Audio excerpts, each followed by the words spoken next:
Get ready for dictation. 5 seconds. Start.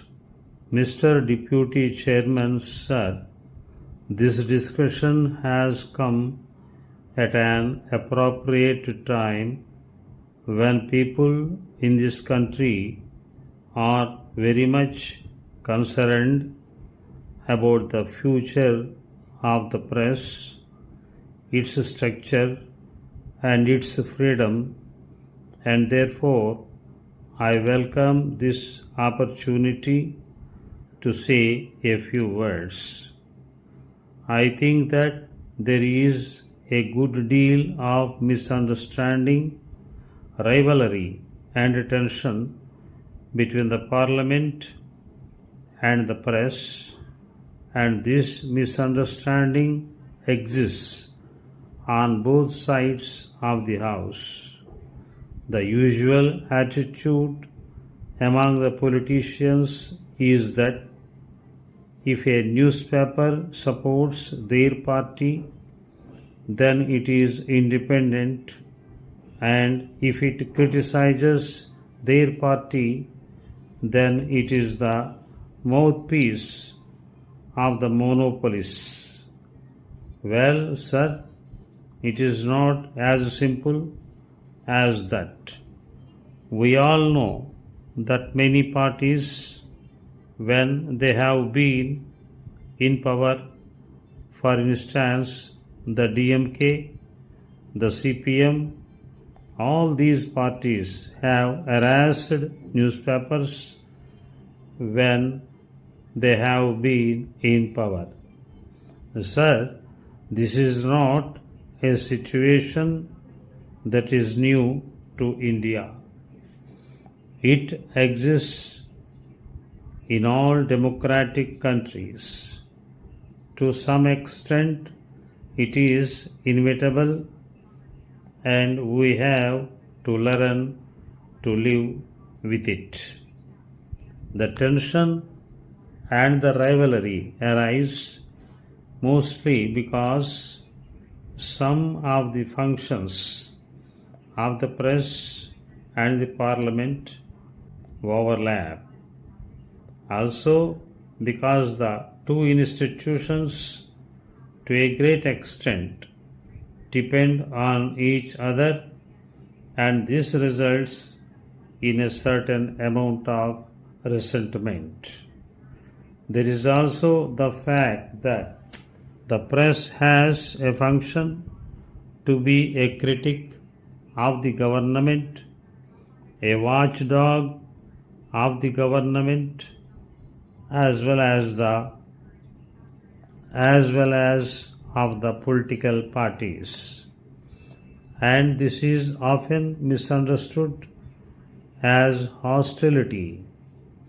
But in our situation today, where we are still building a democracy, where democratic institutions have to be built up and sustained, and where our freedom has to be maintained, I think it is essential to create rather more cooperation and understanding between the press and the Parliament.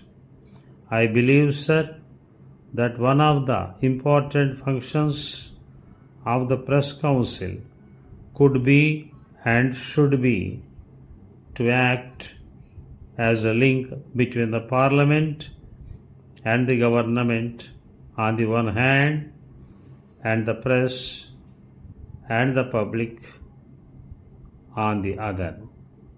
I feel that some of the misunderstandings that have developed since independence between the press and the government are due to certain historical reasons. Before independence, the national newspapers existed for the national movement. There was no conflict between the two. The proprietors, the editors, and the leaders of our national movement were united for the single aim of removing the British government. But after independence, the situation became rather different. It is natural that after the achievement of freedom, there would be different interests and different ideologies represented in the press, just as they are represented in Parliament. Therefore, to expect the press in India to support the party in power on all issues would be unfair and unrealistic. Sir, one of the complaints against the press coming from the government after the last general elections was that it did not reflect the will and the aspirations of the people, and that it has represented the monopoly interests. Even these allegations, sir, have been disapproved to a great extent by those who have analyzed in detail the coverage of the last elections by the press. The fact is that a kind of distrust of the press has grown in the ruling party and in government circles, and their feeling is that our major newspapers do not support the basic policies of the government and that they are over critical. Sir, I would like to say this.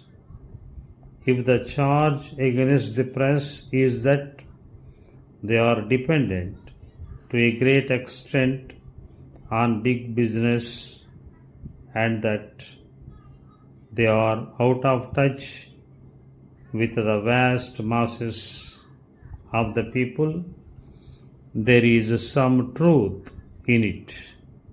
But cannot it be said about many of our political parties? Cannot we say that the Congress party has links with big business? Who can deny that many of our parties often lack a touch with the masses? So, sir, the press on the whole reflects what happens around it, and its situation is very similar to that of our political parties and of our political system. Sir, most journalists in this country would admit that there are many faults with the press today. One of the major faults which the members of the press have themselves repeatedly pointed out is that they are not in touch with the large rural areas in the country, and they tend to cater largely to urban middle classes. But the situation can ultimately be remedied only when we have higher literacy and education and development of rural areas. Again, it must be conceded that the freedom of the press today is inhibited by the fact that it is run by large business houses and commercial and other interests often impinge on the freedom and integrity of the editor and the journalists who work with him. So, We all agree that freedom of the press should be strengthened. The government, the journalists, and the public are all agreed on this. That's all.